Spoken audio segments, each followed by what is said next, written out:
What's happening? Ant Mile Logistics. Checking in.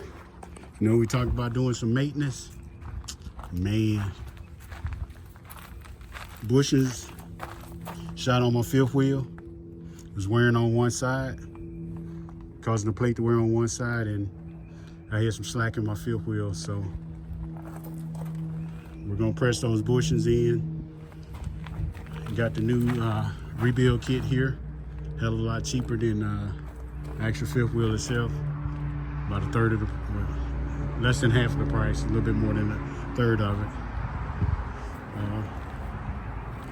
So fairly straightforward. Knock those little pins out. Pull this big pin out right here. Then flip it over. I'm gonna take my impact and go ahead and disassemble that. Take all the new hardware and parts. Put all those in there. You know we got instructions. I'm not gonna read that. Seriously, I am. But I'm gonna go ahead and get busy. My buddy Greg, he headed down to grab the bushings.